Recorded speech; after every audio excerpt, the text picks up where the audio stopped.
The folks at Berlin Raceway can answer the call. Berlin Raceway, this is Nick Rice. But right now, they can't answer the question. I get calls almost every day asking that same question. When are we going to be able to get out there and at least do some testing? Track operations manager Nick Rice admits he's in the dark on exactly when that will be.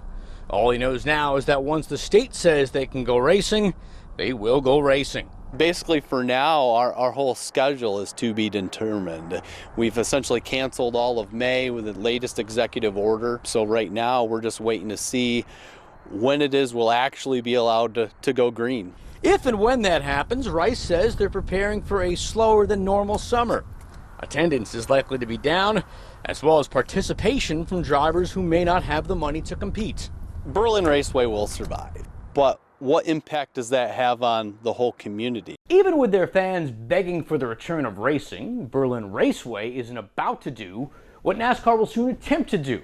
Now, yes, they do have the capability of broadcasting all of their events online with no fans in attendance, but at the end of the day, it just would not bring in enough cash.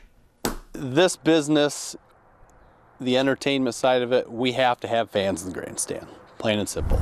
So for now, they'll keep on waiting and preparing. I think we'll have to do something pretty special for the icebreaker because people are going to be so excited to be back here. No, it's not time to start the engines yet, but you have to believe we're getting closer. Mike Lissette, 13 on Your Side Sports. Ken Fussman feels like he's fighting a losing battle. It's constant and it changes every day. We can have one plan and it'll change tomorrow. And then we have another plan and it changes the next day. As the president of the Western Little League, he's tackling problems he never knew he'd have to face. Their season was supposed to start in early April, but thanks to the ongoing pandemic, there's a chance over 500 kids in his district won't get to play baseball this summer. It's tough, like I said, it's tough having zero control over this, and not really I don't think anybody truly knows what to do. All across the state, many Little League districts have already shut down play for the summer. Fussman is holding out hope for Western, and it's not just for the sake of the kids. If we were to shut down, we would probably have to come up somehow balance out 30 grand to make it break even. Yeah. Fussman believes his district would survive. Others, however, would not be as lucky. We have those fixed costs already, right? If every league had to refund money, it'll crumble 95% of the leagues around the country. Even if they do play, there's going to be changes in the name of safety. Fussman says he's been discussing having less spectators in the stands. And he's looking to enforce social distancing rules among the players. That's something he says will be easier said than done. When you put 8-year-olds and 10-year-olds and 12-year-olds in a dugout, they like to wrestle a little bit. They like to get up and close and get in each other's face, and that's what kids do. And right or wrong, that's what Fussman is hoping they get a chance to do this summer. Sure, it's late in the game and he's behind, but he is not ready to accept defeat. We're trying to have the season, at least, save some of the season, but we don't know when it will be lifted. Mike Lissette, 13 on Your Side Sports.